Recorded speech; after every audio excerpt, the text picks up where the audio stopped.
welcome to Lecture 5 of the Fetal Echo course.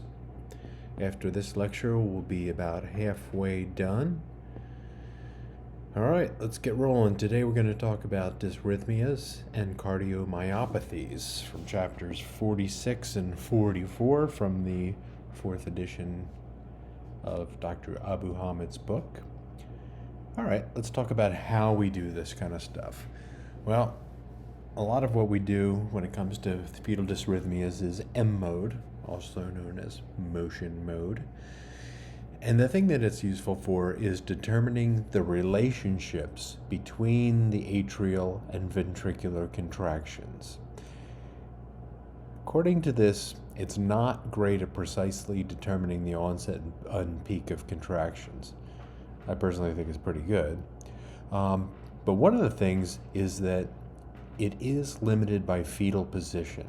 If you're really trying to get that M mode cursor through an atrium and a ventricle in just the right way that it shows up really nicely, the baby has to be in the perfect position, and that can be very tough.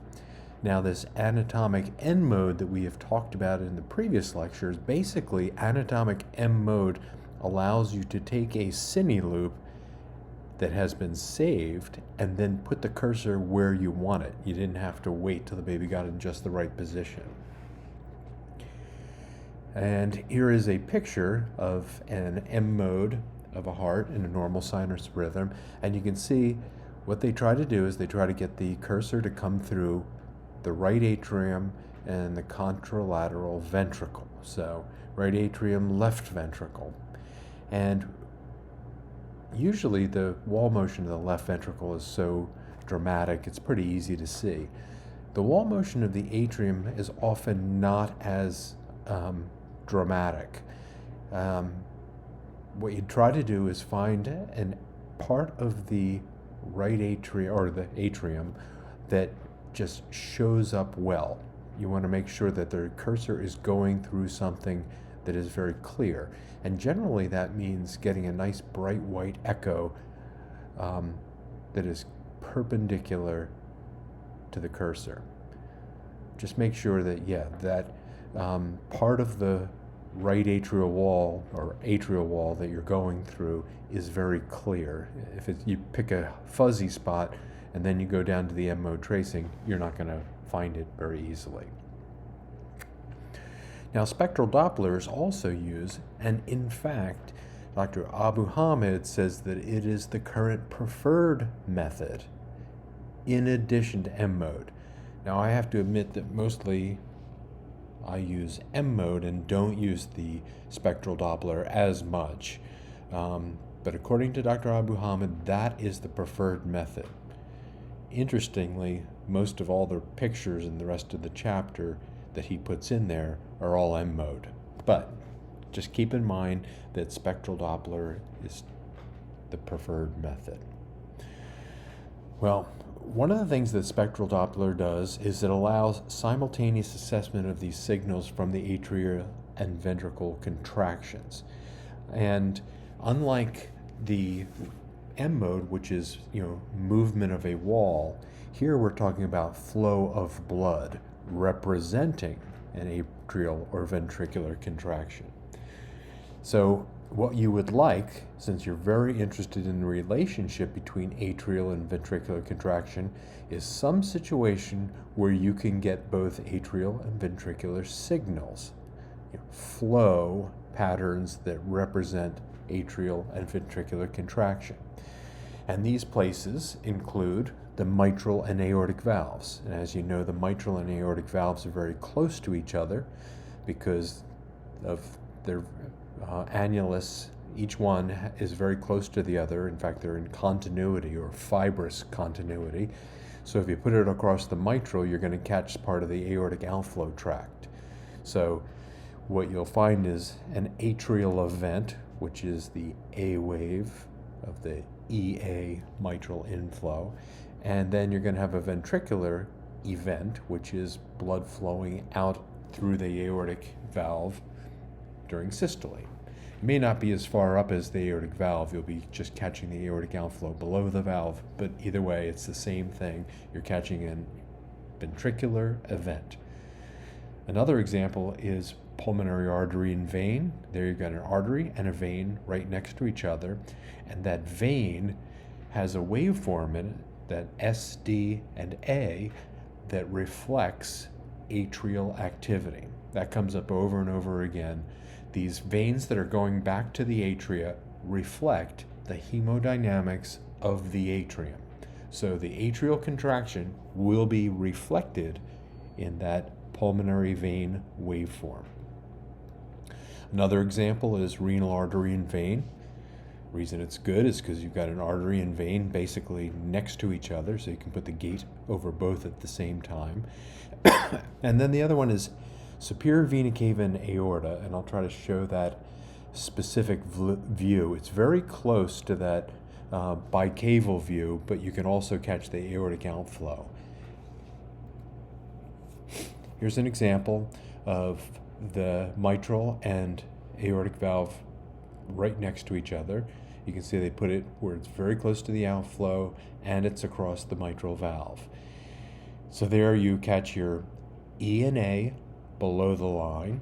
The A is the atrial event, and the V, the ventricular event, is the outflow going the opposite direction over the line. Same thing with the pulmonary artery. It's very clear where the ventricular event is, all those systolic peaks there, and all those little notches there are the A wave. Remember, the pulmonary vein has an A wave that is antegrade. It doesn't dip below the line. So it's actually a very good way to do it if you can get this waveform.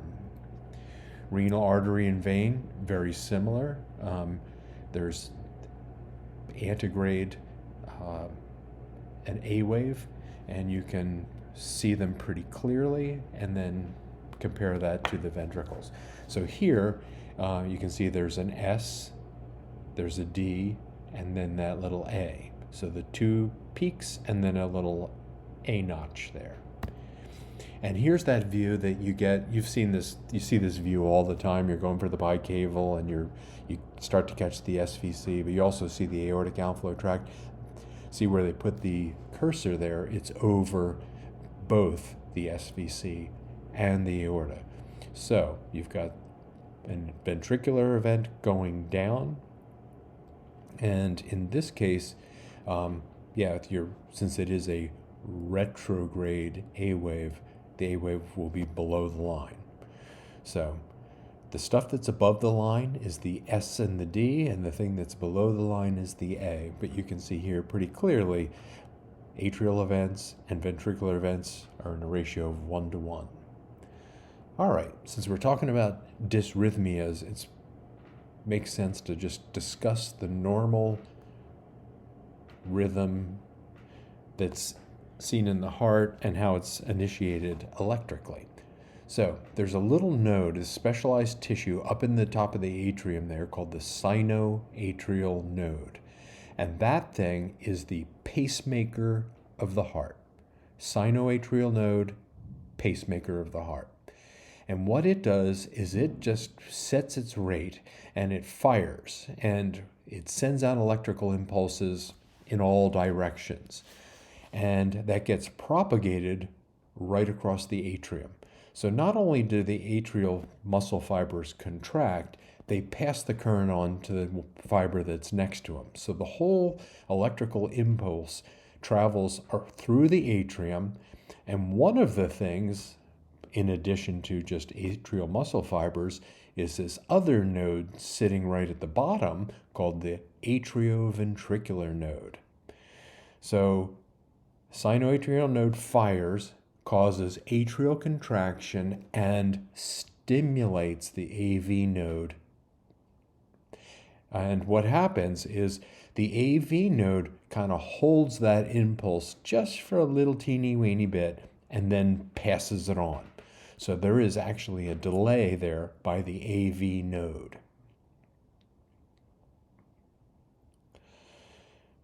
And then that AV node sends that pulse down two branches. So the first thing that happens right after the AV node. You can look over in that picture. It's called the bundle of His, H-I-S. So the AV node sends it to that big cable there, and that cable splits into two cables, one for each ventricle. They're called bundle branches. And then the pulse shoots down those really fast and spreads to all the ventricular muscle. So unlike the atrium, where they just kind of propagate through the chamber wall, here you've got these specialized cables that allows you to get the impulse to the whole ventricle really fast. Otherwise, you'd have like the septum starting to contract down to the apex, it's starting to contract, and finally to the lateral walls. And that's a very uncoordinated way of doing it. This thing basically sends the impulse around the whole ventricle so it contracts as a unit. All right.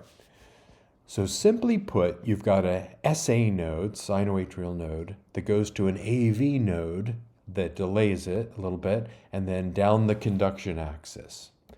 And that combination of initiation of atrial contraction, that corresponds to the P wave on an EKG.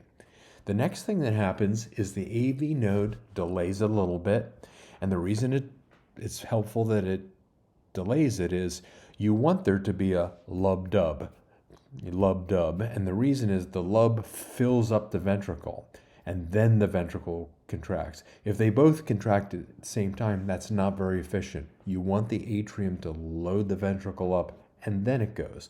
So it needs that little delay. And then you have initiation of the ventricular contraction, which corresponds to the QRS, or just the R wave is all you need to know. And that interval between atrial contraction initiation and initiation of ventricular contraction is the PR interval that we measure. All right, so dysrhythmias tend to get everybody a little freaked out just because it seems like there's so many of them, and how do you remember all these things? The bottom line is there actually aren't that very many of them. I do want to admit that I'm oversimplifying, that there are some complex types of rhythms that are unusual, and the point is they are unusual. They account for probably less than 2% of what we'll see. Almost everything fits into the categories that we're about to talk to now, and there are not that many things in each category. So let's divide it up into irregular rhythms. Irregular rhythms that are still in the normal rate. They're not too fast, they're not too slow.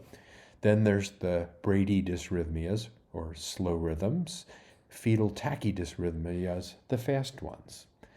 And when we're talking about irregular dysrhythmias, we're talking about premature atrial contractions or premature ventricular contractions. And almost all the time, they are premature atrial contractions.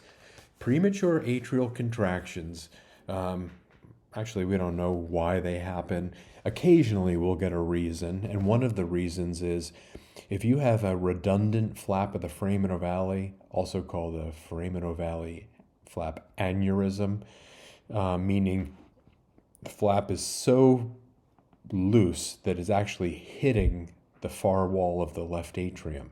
And it's thought that that flap that just keeps hitting it stimulates it, and basically you have a contraction that is initiated there where it got hit, instead of the sinoatrial node where it's supposed to have originated.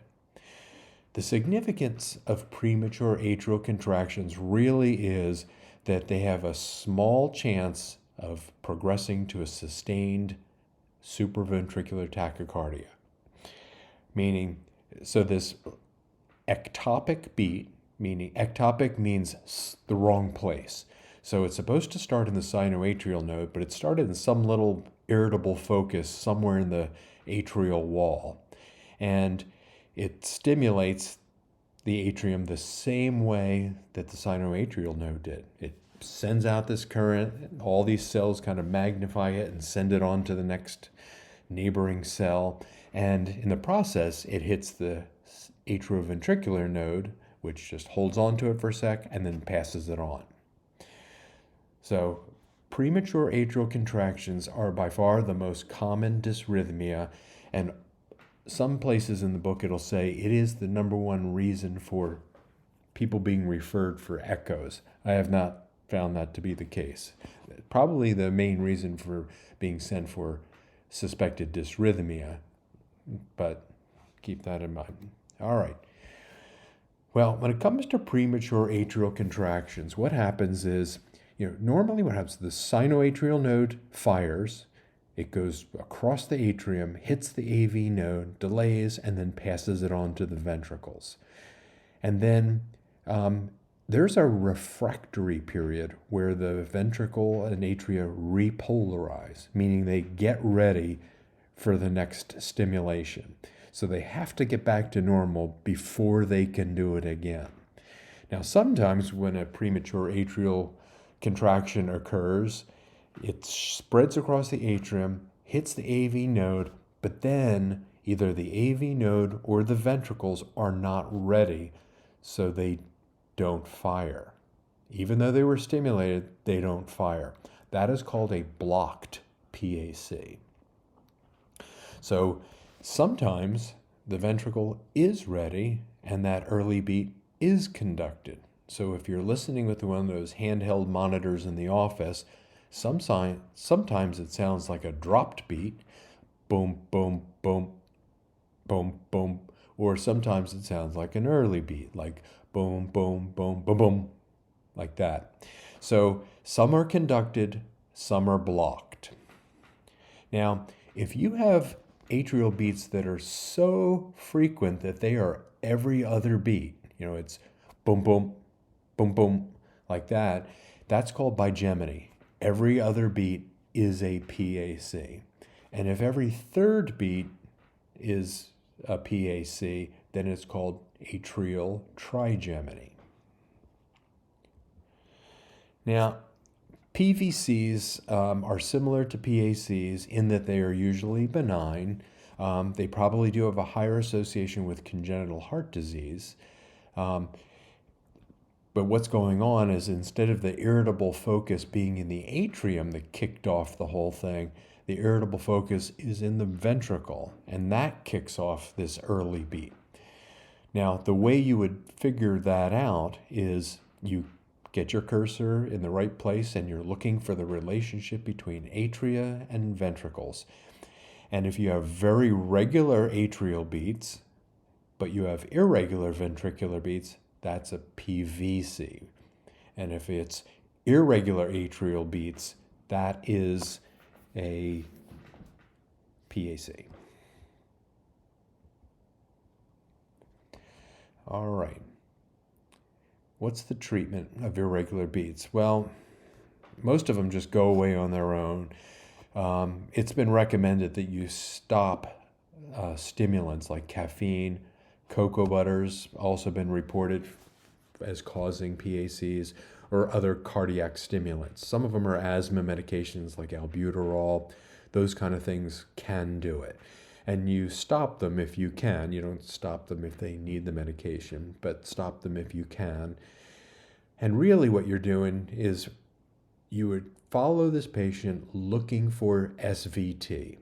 So, and the reason is, we'll get into in a few moments, is that supraventricular tachycardia is a very fast rhythm that does bother the baby. We want to know about that because we would consider treating that. And if it's just continuing to be irregular and their PAC is continuing, that's fine.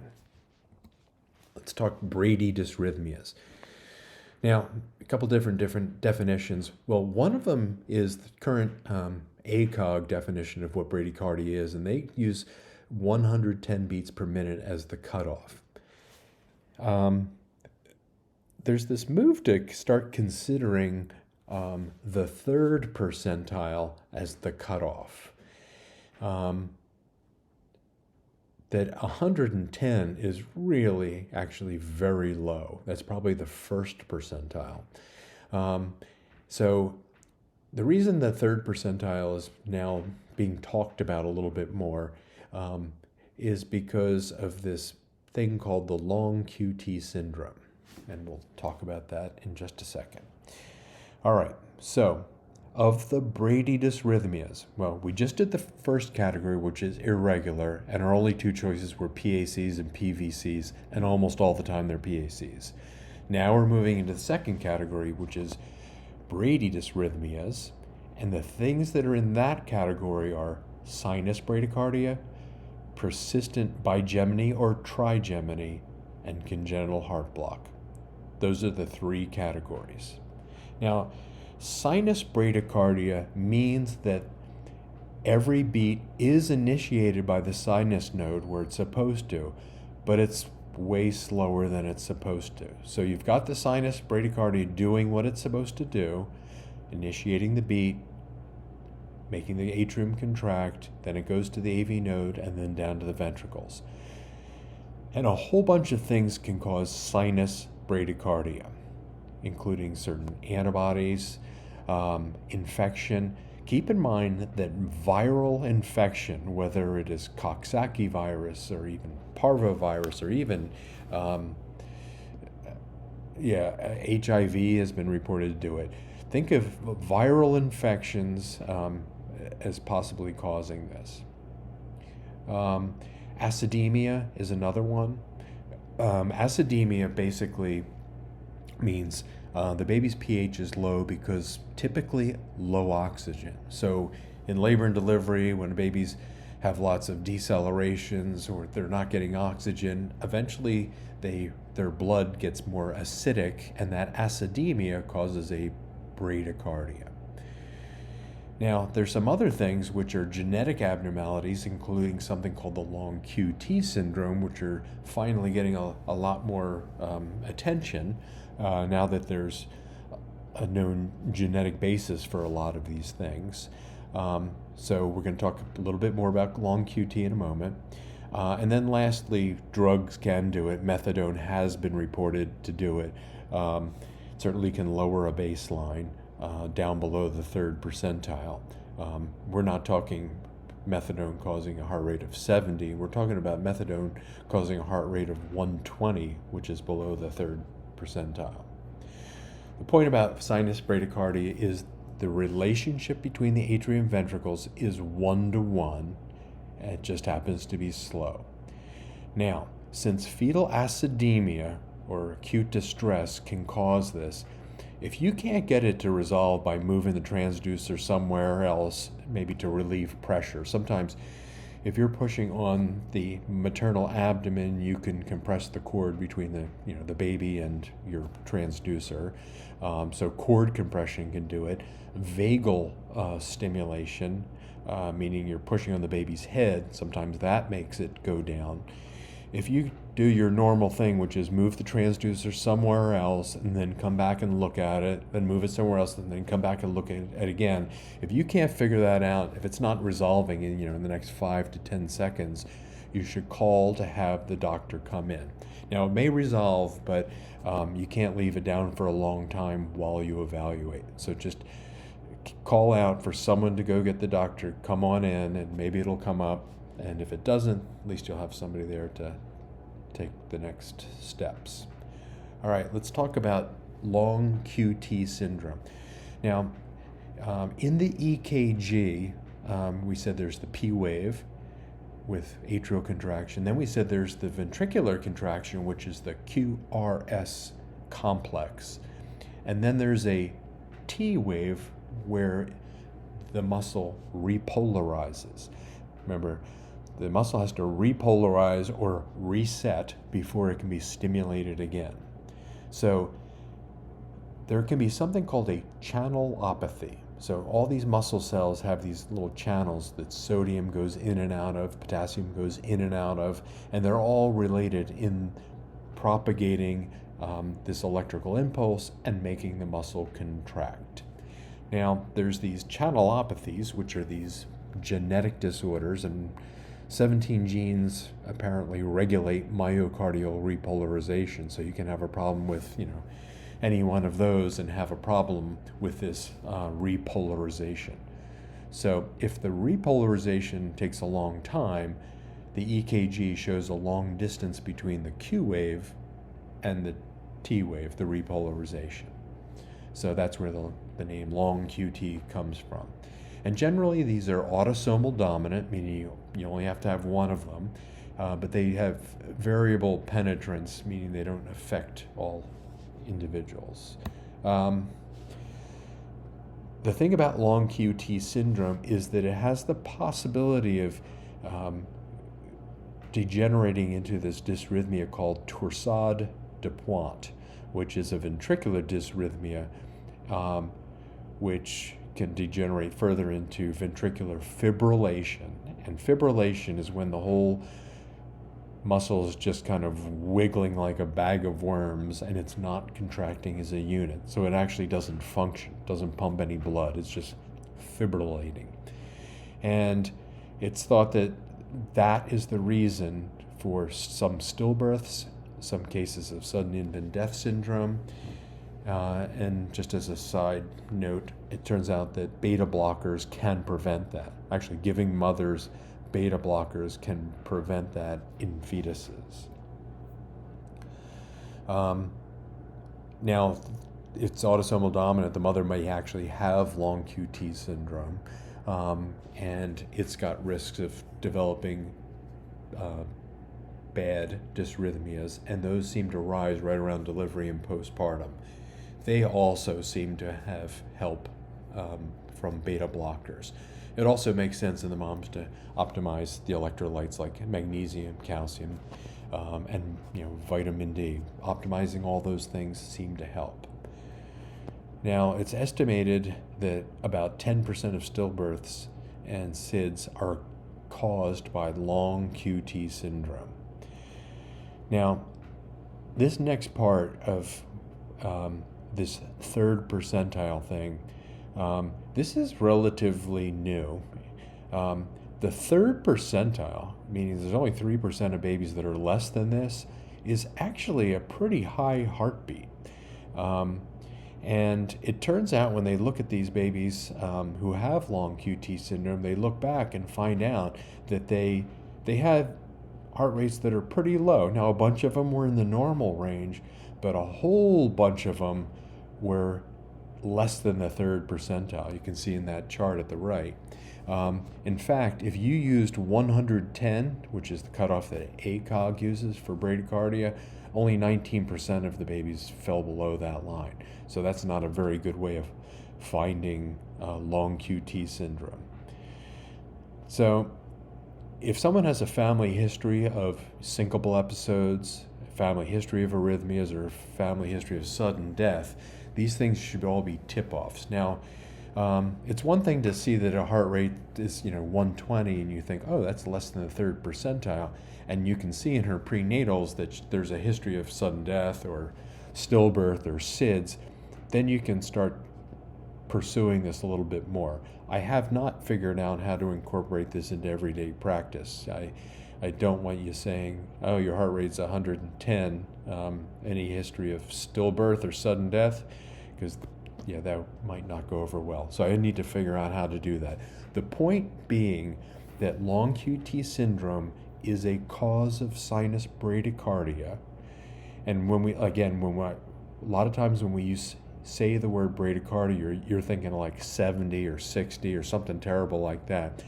Remember, bradycardia is less than 110, or what they're hoping is less than the third percentile, which is quite a bit higher than that.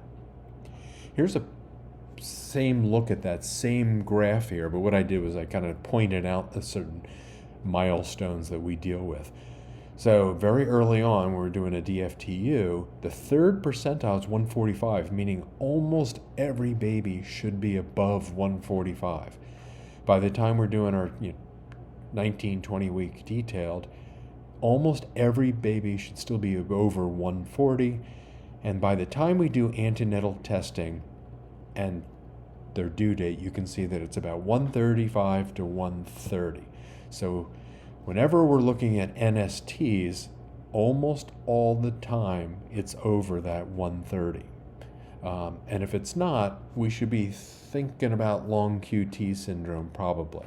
So especially if we're doing fetal testing for previous stillbirth, That should really be clicking in our heads if we see a low baseline, meaning below 135 to 130. All right, so we have the sinus bradycardia. The next one is persistent atrial bigeminy or trigeminy. This actually should be labeled number 2. So what happens is if every other or every third beat is a PAC and it's non-conducted, that means the ventricle skips every third beat, giving it a total rate that's very low. So atrial bigeminy, atrial trigeminy are causes of heart rates that could be below 110. Now, this is very high level stuff here, which is you need to differentiate it from second degree heart block. All right, and we're going to talk a little bit more about heart block in a bit. But second degree heart block is different than atrial bigeminy or trigeminy. There you've got this irritable focus that's firing a little early and the ventricle's just waiting to the next time. Heart block is basically the atria and the ventricle are not communicating the way they should. There's supposed to be a little delay between the atrium and ventricular, but you can start to have varying degrees of that communication being interfered with. Now, if it's second degree heart block, meaning every other beat is the ventricle doesn't hear about it. It doesn't go. What you'll have is you will have a very regular atrial rate, boom, boom, boom, say 120 or 140, and every other beat is blocked. So second degree heart block, regular atrial rate, ventricular rate's half of that because every other beat is not going through. As opposed to atrial and bigeminy and trigeminy, the atrial rate is not regular. Overall, it may be that 140, but it's boom, boom, boom, boom. Every other beat is early. So if you have a slow heart rate with irregular atrial rate, think atrial bigeminy or trigeminy. If you have a regular atrial rate and a ventricle waiting every other one, that is second degree heart block.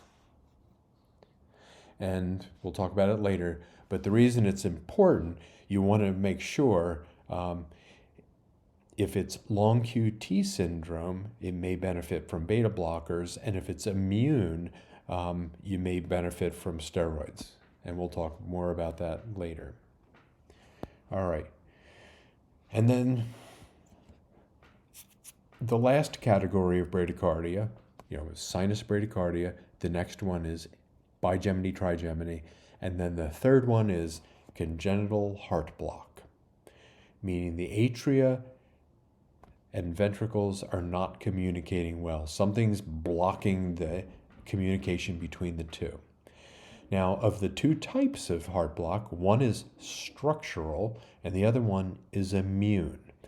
Immune meaning you have antibodies that mom makes. She shouldn't make them, but she makes them. They're autoantibodies, and they attack the conduction system. They also happen to attack the muscle too, but for now, we're talking about the conduction system. So if they attack the conduction system and if they attack the atrioventricular node, it may not allow any communication with the ventricles. And structural, which is not as common as the immune, is where there's some anatomic reason that the atrium and ventricles are not communicating. So one thing you think of is left atrial isomerism. Remember, if you've got left atrial isomerism, you kind of have two lefts, or too many lefts and no right.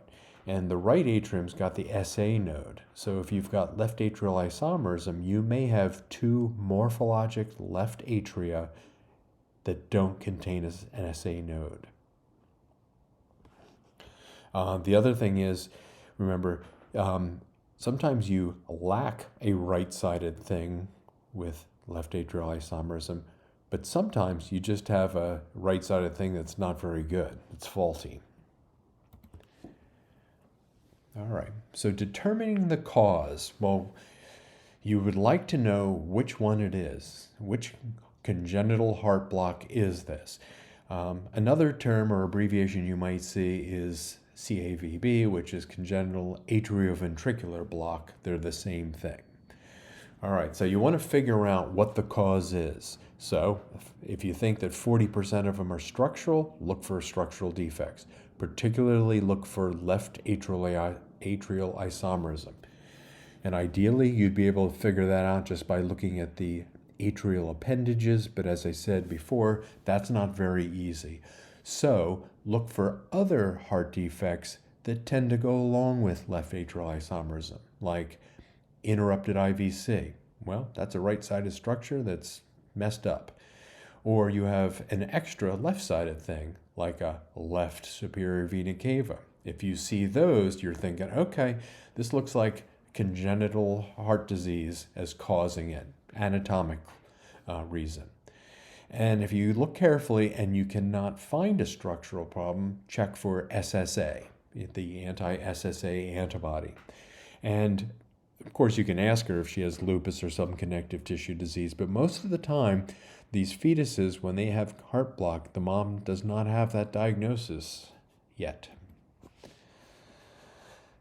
Well, the immune-mediated congenital heart block, what happens is the antibodies attack the conduction system and interfere with its function.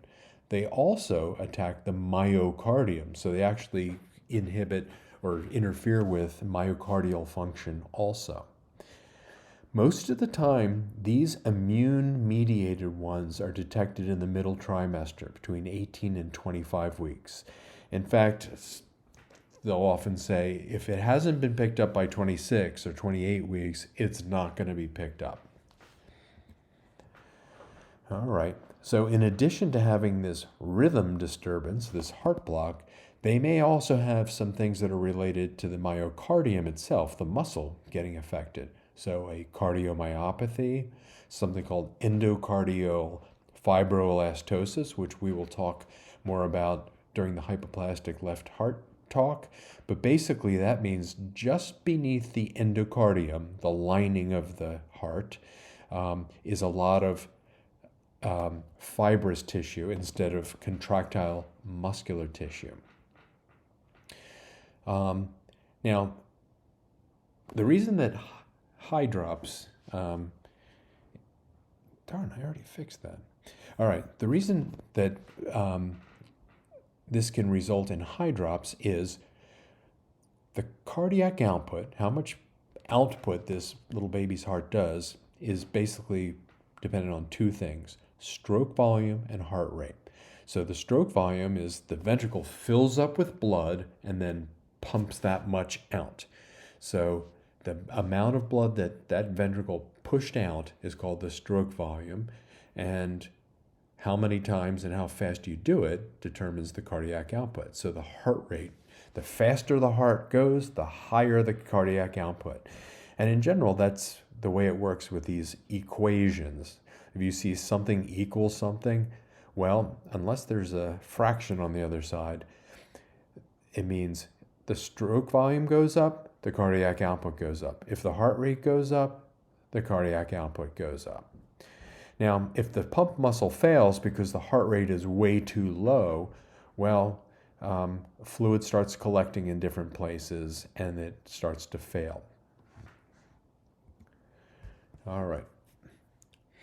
Now, in immune heart block, what's happening is the SA node and the AV node are starting to be replaced by fibrous tissue instead of this automatic tissue that initiates the heart rate.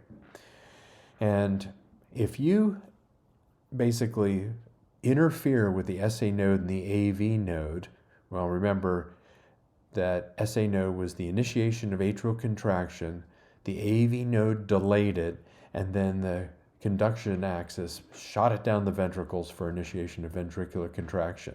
And the place that these antibodies work is up top, the SA node and AV node.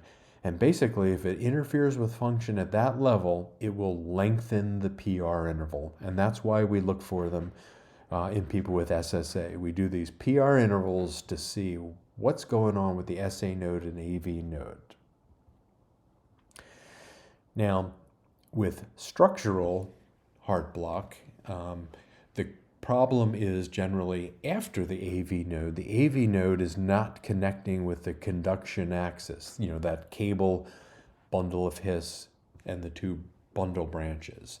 That's where the disruption is with congenitally corrected transposition of the great arteries and left atrial isomerism. But again, that does have an increased PR interval. The way we diagnose that is we look for a PR interval that is greater than 150 milliseconds.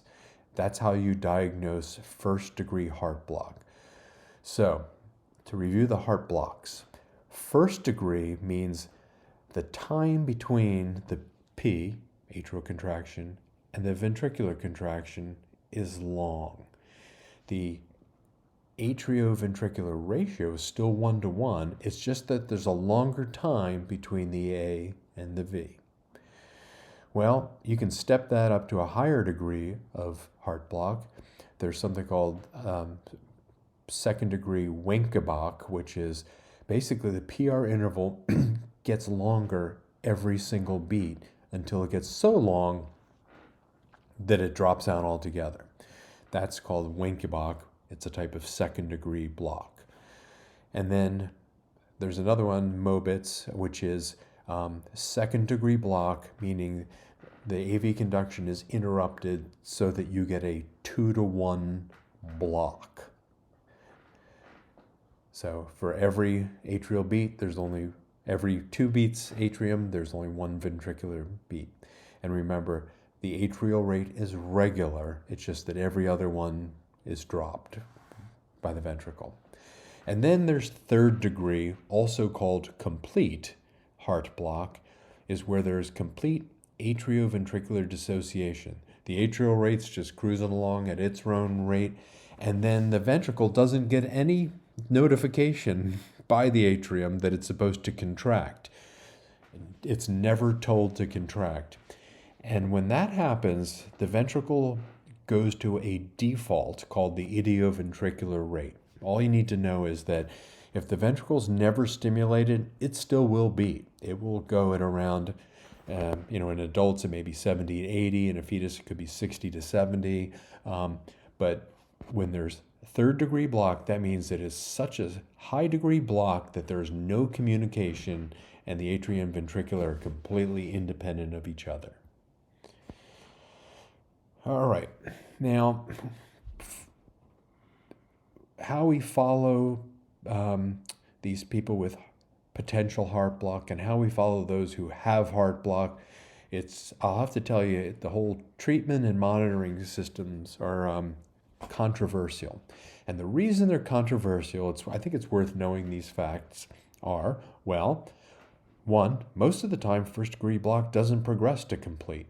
And first degree block doesn't bother the baby at all. Third degree does. The heart beats so slowly that you get poor cardiac output and you get high drops. That's a big deal, but most of the time it doesn't go to that.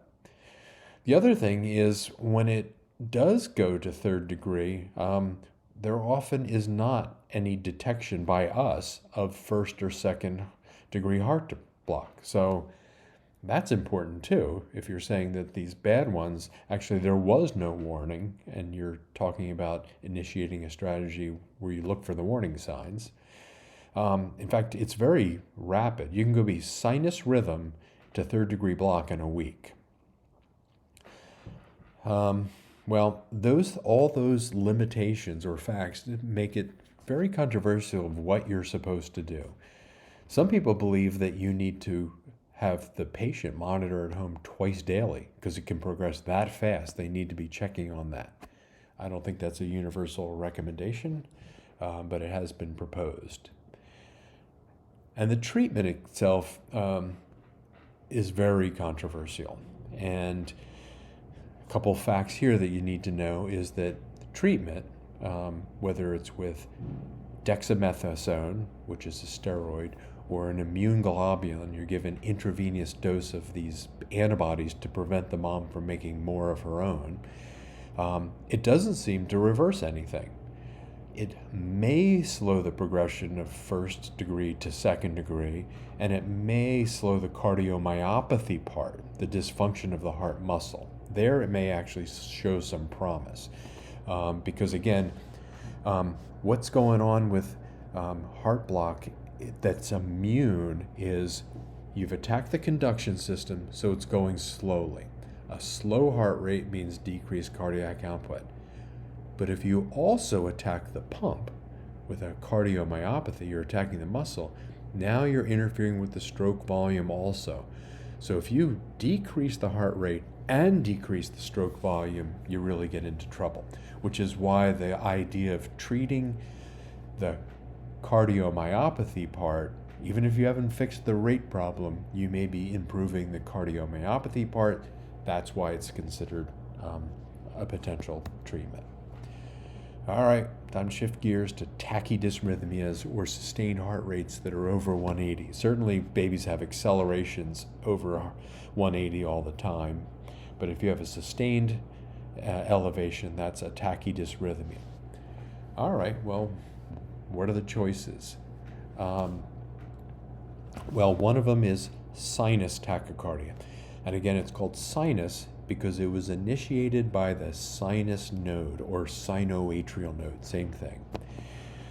So normally you have normal sinus rhythm. That's how you describe a normal heart rate, meaning it's in the right range and it was initiated by the sinus node, which means the atrioventricular ratio is 1:1. Sinus tachycardia is when something is telling the SA node to go faster. Remember, the SA node was going to do it on its own. It is the pacemaker. But the pacemaker can be influenced. And it can be influenced to go faster and set the pace at a higher rate. Now, usually, we're talking 180 to 200 is where sinus tachycardia is. It can be higher, but usually it's in the 180 to 200 range. If it's lower than that, well, that's not tachycardia. And with sinus tachycardia, the atrioventricular ratio is 1:1. And the things that can cause sinus tachycardia there's a whole bunch of them. There's just a few of them here, like maternal fever, viral infection, kidney infection causing fever, that can do it. Certain medications that are stimulating, hyperthyroidism can do it. Anemia can do it. There are a bunch of things that can cause sinus tachycardia. Now, the next entity that we're going to talk about is called supraventricular tachycardia. And there's some other names for that: reentrant tachycardia, junctional tachycardia. They're all examples of supraventricular tachycardia. All it really does is it differentiates it from ventricular tachycardia. That's a different thing that we're not going to talk about because it hardly ever happens. But what happens is the impulse may start in the sinoatrial node, propagate across the atrium like normal, stimulate the AV node where it is delayed briefly, and then send on to the ventricles. But then there's this little pathway that comes right back up to the atrium. So the AV node let the impulse through, stimulated the ventricles, but also came back up into the atrium by way of this accessory pathway. And it gets into this circuit where it just keeps running right around and around and around, and makes everything go really fast. Now, Abuhamad says the rate is 210 to 240. I thought that was very slow, and has never been my experience. So I looked up in the Jack Rychick's book, from Penn, and he says that it's 250, and that actually has been my experience, and that's what I have read in the past. In fact, I always think that 240 to 260 basically tells you this is SVT. Here's an example of an M mode. You can see how it goes through the right atrium and the left ventricle. You can see the atrium up top, and you can see that the rate is about 235, and it's a 1-to-1 ratio. And then they show you that they fixed it by giving medication, and now it's a sinus rhythm, and it's 161, and has a happy ending. All right, and now atrial flutter. So this is the third of 3 types of tachycardia. So I'll keep reviewing this over and over again. So there was the irregular category, almost always PACs. Then there's the bradycardia, which is sinus bradycardia, trigeminy, bigeminy, and then heart block. And now we're on to tachycardias, and we said there's sinus tachycardia, supraventricular tachycardia, and atrial flutter. Those are the 3 that we should know. And there what happens is the atrium is really cruising. It's about 3 to 600. Now, if the ventricle went that fast, the output would drop so precipitously the baby would not survive. So they always have a block. And it can be a 3-to-1 block, 2-to-1 block. Most of my experience has always been 2-to-1 block. And it's almost every single time in the last 30 years, it's been the same thing, which is the atrial rate is 410 to 440, and the ventricular rate is half of that. So 205 to 220. And in my mind, and it almost always works, is that if someone tells you, the heart rate is really fast and it's 190, it's almost always sinus tachycardia. If they say the heart rate is really fast and it's 208, it's almost always atrial flutter. And if they say the heart rate's 250, it's almost always supraventricular tachycardia. Those rates, 180 to 200, 205 to 220, and then 240 to 260, those tend to really go along with those diagnoses. The other thing that helps you figure it out, and I think a lot of times, just telling you those rate generalizations helps you figure out what it's probably going to be before you even do the echo. Keep in mind that atrial flutter is very often after 28 weeks. So if you've got a second trimester tachycardia, you're thinking SVT. And if it's after that, now atrial flutter has moved into the picture. Supposedly has a higher association with structural defects, also with viral infection, myocarditis. All right, tachycardias. So when you're talking about treating tachycardias, the question is, well, why would you bother doing that? Well, let's go back to our equation here. Cardiac output is a product of the heart rate times the stroke volume. And normally what happens is the faster you go, the higher your output goes. And you can see over in the chart on the right, I put a little pink area there to show you that as the heart rate went up, so did the cardiac output. That nice little curve there, the higher heart rate went from 50 to 100, the more the cardiac output increased. The problem is when the heart rate goes way up, there isn't enough time for the ventricle to fill. So you kind of know the analogy of the blood pressure cuff. Everybody puts on the cuff and then they pump it up and they go really fast because they want to, 1, get it over with, and 2, kind of look cooler because the cool people go really fast. But then they realize that it's not really working and they stop, they let all the air out and they start over again and they go, they do it a little more slowly. The bulb needs to fill up. Otherwise, you're not going to pump anything out. Same deal with a ventricle. If there's no time to fill because you're going so fast, your cardiac output actually goes down. So when you look at the chart at the right, you can see that after 160, it starts to go down the higher the rate gets.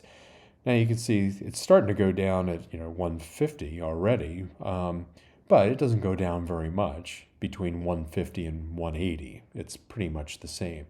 But once you start getting over 200, it's starting to drop, and when you get to the 250, it drops pretty precipitously. So cardiac output goes down.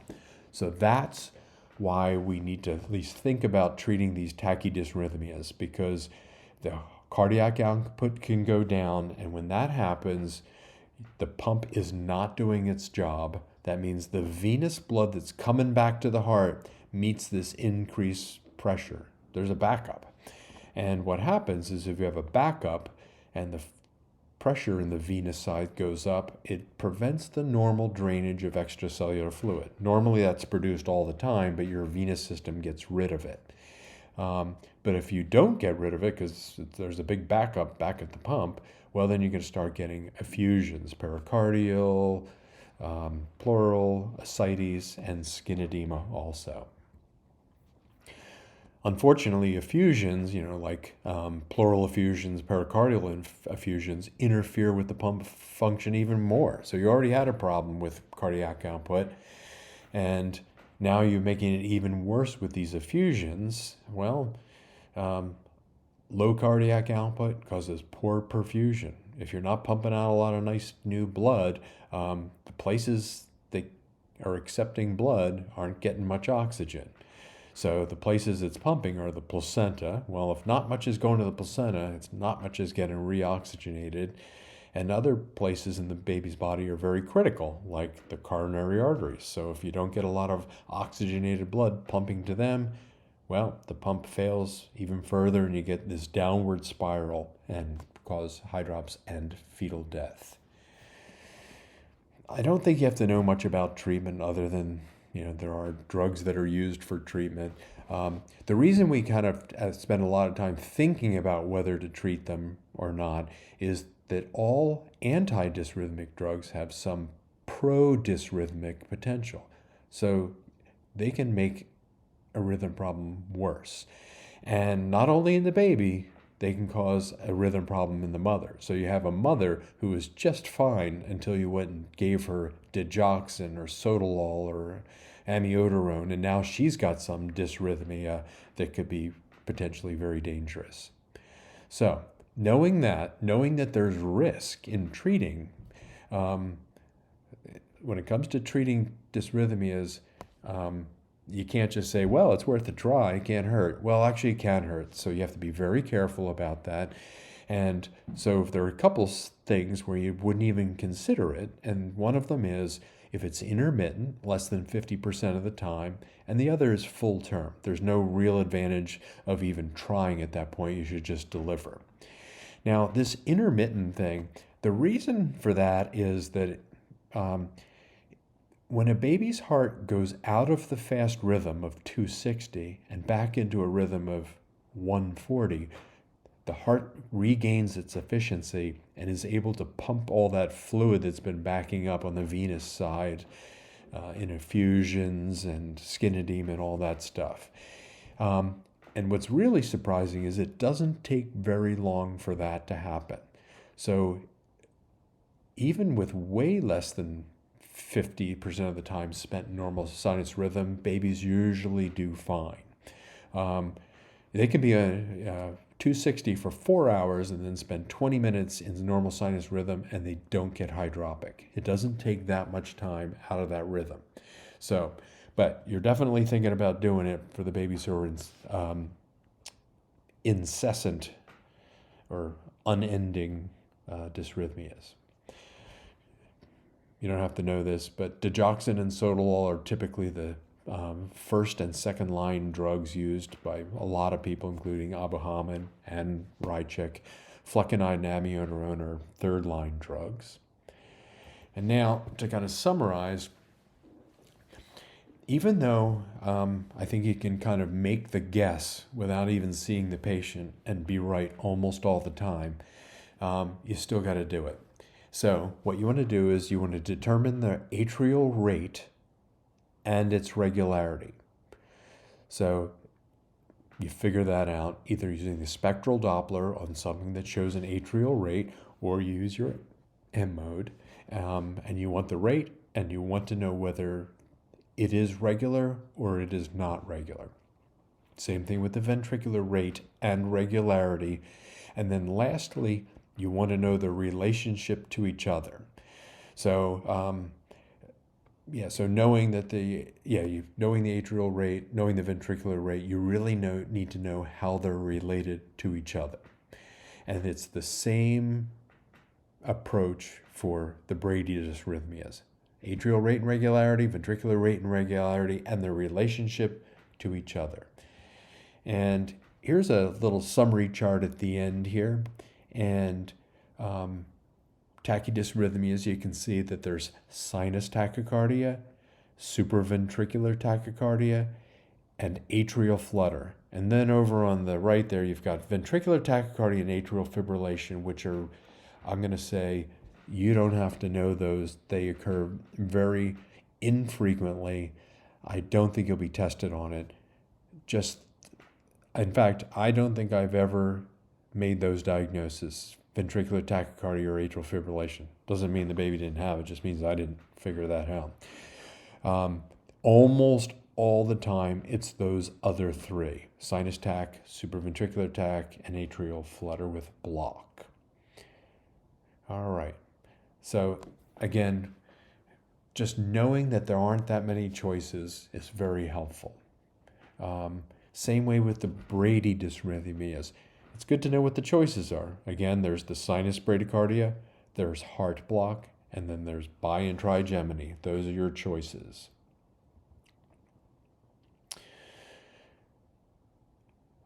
All right, here's a little bit more review and repetition. We've got fast, slow, and irregular, but not too fast or too slow.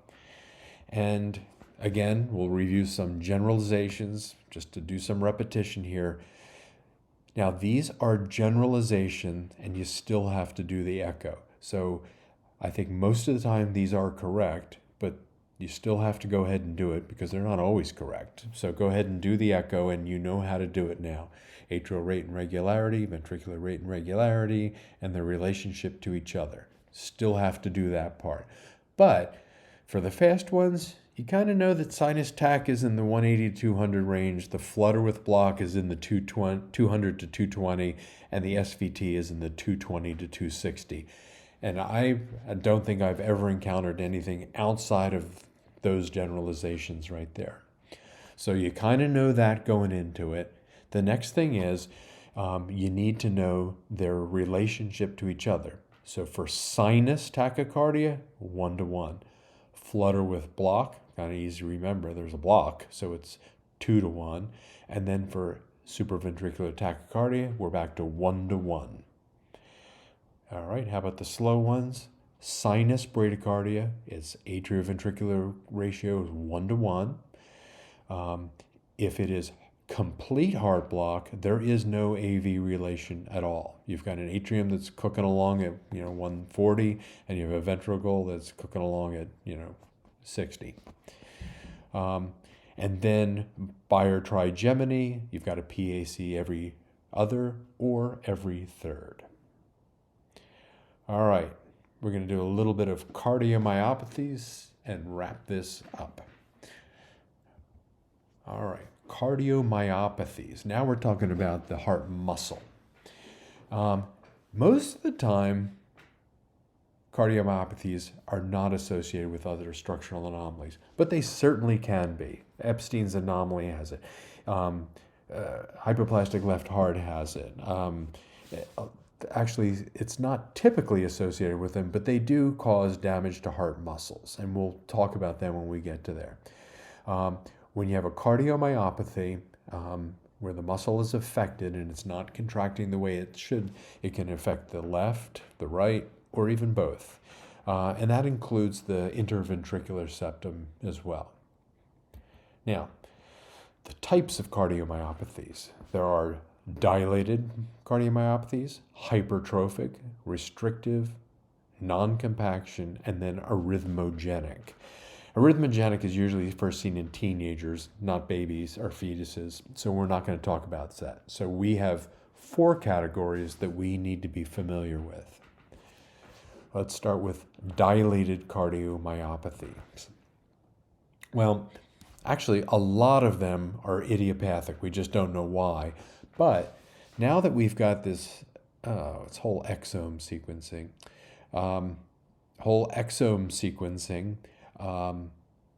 we may find out the genetic basis for more and more of these. Viral infection is a common cause of dilated cardiomyopathy.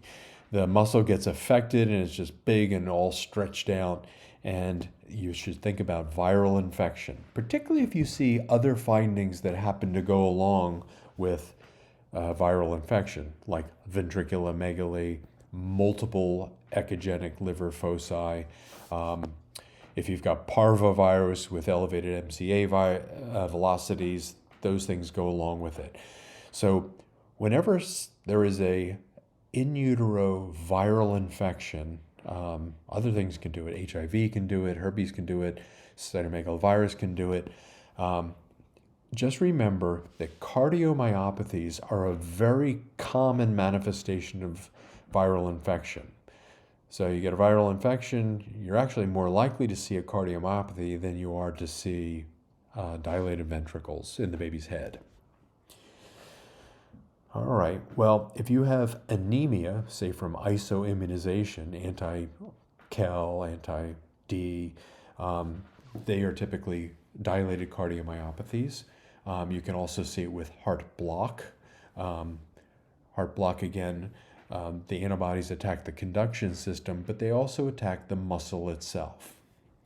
You can have a dilated cardiomyopathy from an arteriovenous malformation. So whenever you have this high cardiac output of large volumes of blood being circulated because you've got this arteriovenous malformation that's making the baby do a lot of extra work, that's typical dilated cardiomyopathy. And you can also see it in chromosomal abnormalities.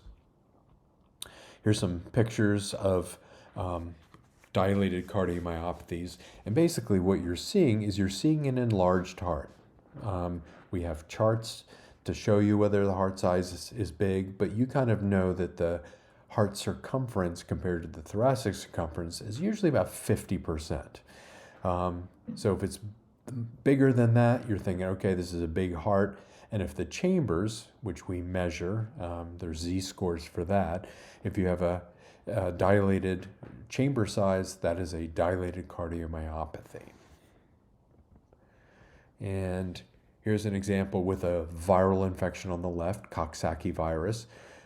They threw in the picture of a very large liver that goes all the way across, and even on the baby's left side, it's big.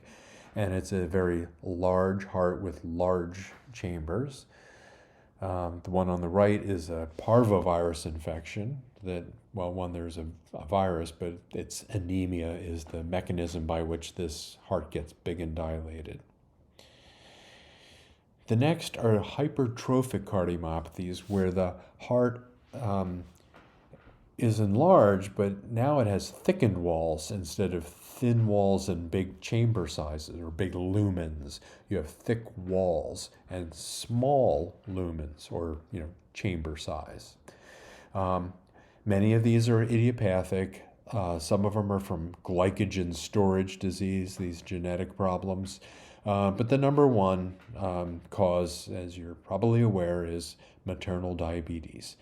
And when it comes to maternal diabetes, the whole heart can get hypertrophic, the lateral wall, the apical area, but there is a disproportionate effect on the septum. They have septal hypertrophy. Other causes include Noonan syndrome and the other RASopathies. Beckwith-Wiedemann is a genetic disease that causes big organs of all sorts, like spleen and liver and heart, tongue.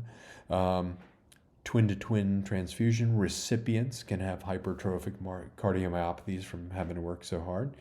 And renal agenesis is a reason for hypertrophic cardiomyopathy. The mechanism actually isn't known of why that would happen, and quite often that's the least of their worries. All right, here's some pictures of hypertrophic cardiomyopathy. Here they've got very thickened walls, and the chamber cavity size is very small. Sometimes the tricuspid can fail. You can see tricuspid regurg in both hypertrophic but also dilated cardiomyopathies. The way it typically happens in the dilated cardiomyopathies is the heart chamber gets so big that those little leaflets don't touch each other in the middle anymore. They don't have coaptation of the leaflets, so they can't close and blood shoots through the little gap there. All right. Here's an example of one that is related to diabetes, and you can see the interventricular septum is quite wide and the lateral walls don't look all that bad.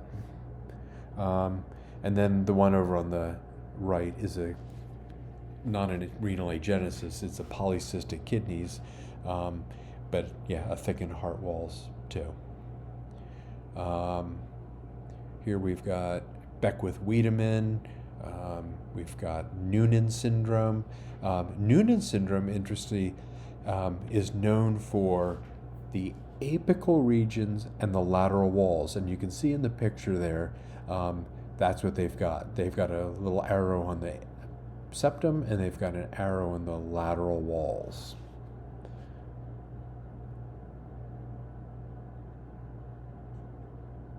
Actually, yeah. Hypertrophic cardiomyopathy, well, here we are with diabetes. There's about a 30% chance of hypertrophic cardiomyopathy with diabetes, and very often it is related to poor glycemic control, but it can happen with good control. So we're not actually sure exactly how that works. But in general, the cardiomyopathy goes along with poor glycemic control, and we use that as an indicator of poor glycemic control, which may lead us to deliver her earlier. The poor glycemic control means she's at risk for stillbirth, and if we see a thickened heart muscle, we say, okay, I guess that's bad glycemic control. It disproportionately affects the septum, and it is reversible after birth. And usually, if it's mild and you have preserved diastolic and systolic function, meaning it relaxes and contracts very well. But if you have severe hypertrophy, you may have diastolic dysfunction, meaning a stiff ventricle, and a stiff ventricle, meaning it doesn't relax and allow the blood to come in. It's stiff. So that's diastolic dysfunction. And the ways you may see that is that the A wave is way higher than the E wave for what you would expect, because the early diastolic filling meets all this resistance of the stiff ventricle, so the atrium has to do a lot more work and push all that blood in there. So the A wave is much higher. Another way of seeing diastolic dysfunction is, well, there's a longer isovolumetric relaxation phase. Remember, that's the part right after the ejection phase. So the myocardial performance index, that's the thing that includes the ejection out the aorta, but it also includes the two little gaps on either side, the isovolumetric contraction phase and the isovolumetric relaxation phase. If those get longer, the whole myocardial performance index increases. Again, this is that crazy index of myocardial performance where if it goes up, it's worse. And then lastly, an example of systolic obstruction is when the the septum is getting so big that it's interfering with the left ventricular outflow tract. If you see an increase in aortic velocity over 1.2 meters per second, there may be some obstruction there. All right, there's something called a restrictive cardiomyopathy. It doesn't happen much, but there you basically have two dilated atria and relatively normal size ventricle. And they can kind of overlap of some of the same causes of dilated and hypertrophic, but they're very often genetic. And then this other one I don't know if you've heard of, but it's called a non-compaction cardiomyopathy. I know about it because my roommate from college has 10 kids and lots of them have it, and it's a big deal. Anyway, what happens is there's this layer of non-compacted myocardium, and instead of being a nice thick solid wall, it's a very exaggerated right ventricle, really. So remember, the difference between the left and right ventricles normally is the left is pretty smooth, has a smooth septal wall, and has a pretty smooth lateral wall too. The right ventricle has all these trabeculation, these ridges, and it has a moderator band, so it's all bumpy and messed up. The non-compaction is kind of a super exaggeration of that, where you have very prominent trabecula, very deep crypts, little pockets and things where stuff can get clotted. They're really bad.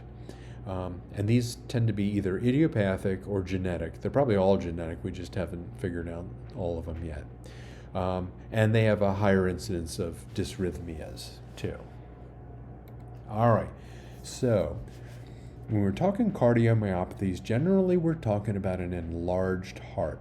And the way you figure that out is you do your cardiothoracic ratio. And if it's over 2 standard deviations, we know that it's supposed to be right around 50%, but there's charts to show you what's considered enlarged. And then once you've figured out that you've got a big heart, you got to figure out, is it because all the chamber sizes are real big and the heart's all stretched out? If so, that's dilated. And if it's because the walls are super thickened, well, then that could either be hypertrophic or non-compaction. And basically you look at I'll go back a slide. You can look at that one in the upper right there, and you see it's all fuzzy and it's non-compacted. It's all messed up. So if it's like that, you see those deep sinusoids in the thickened myocardium, that's non-compaction cardiomyopathy. That sends you down the genetic counseling route. And then lastly, if you have dilated atria with almost normal ventricles, that is a restrictive cardiomyopathy. And that's all for today.